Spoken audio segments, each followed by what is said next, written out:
پرامن، مستحکم اور خود مختار افغانستان چاہتے ہیں۔ عدم استحکام پاکستان پر اثرات ڈالے گا۔ وزیر اعظم نے قومی سلامتی کمیٹی اجلاس میں مربوط پالیسی اقدامات کی ضرورت پر زور دیا۔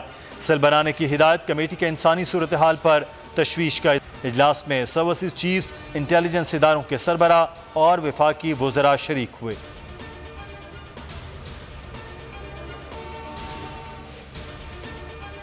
اداروں کے خلاف زبان استعمال کرنے والے منہ کے بل گریں گے، کچھ ہاتھ نہیں آئے گا۔ شیخ رشید کہتے ہیں پگڑیاں اچھالنے کا نہیں، سنجیدگی دکھانے کا وقت ہے۔ سیاستدان مغرب کی طرف دیکھ رہے ہیں، سیاست مشرق سے طلوع ہو رہی ہے۔ 4 ماہ انتہائی اہم ہیں۔ عمران خان کی قیادت میں تبدیلی لائیں گے، مہنگائی پر قابو پالیں گے۔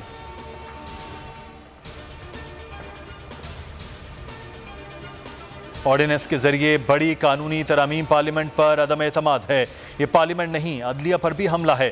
شہباز شریف کی تنقید، کہا حکومت نے خود کو بچا کر اداروں کی آئینی آزادی چھیننے کا قدم اٹھایا۔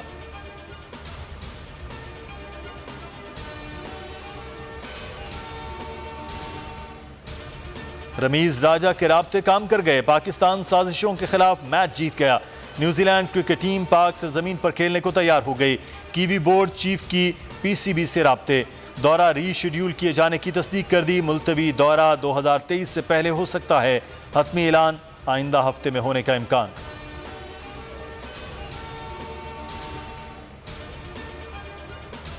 سندھ کے گوداموں میں گندم موجود ہے، ریلیز نہیں کی جا رہی۔ گندم کی ذخیرہ اندوز صوبائی کابینہ میں بیٹھے ہیں۔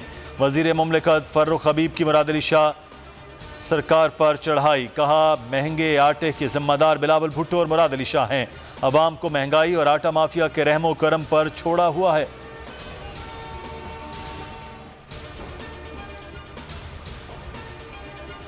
جام کمال کے خلاف تحریک عدم اعتماد کامیاب بنانے کا مشن، اپوزیشن ارکان کی نواب اسلم رئی ثانی سے ملاقات۔ بلوچستان نیشنل پارٹی اور جمعیت علماء اسلام کے ارکان کی صوبے کی سیاسی صورتحال پر گفتگو۔ لاہور میں ڈینگی لاروا کی افزائش میں تشویشناک حد تک اضافہ۔ سرکاری اسپتالوں میں ایمرجنسی نافذ، عملے کی چھٹیاں منسوخ۔ ڈاکٹر یاسمین راشد کہتی ہیں 3 ہفتوں میں صورتحال بگڑنے کا خدشہ ہے۔ شہر کے سرکاری اسپتالوں کے 90% بیڈز بھر گئے۔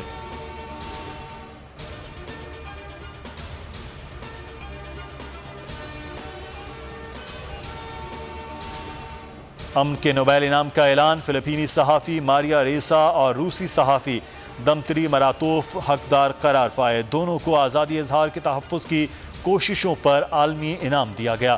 ادب کا نوبیل پرائز تنزانیہ کے ادیب عبدالرزاق گرناہا کے حصے میں آیا۔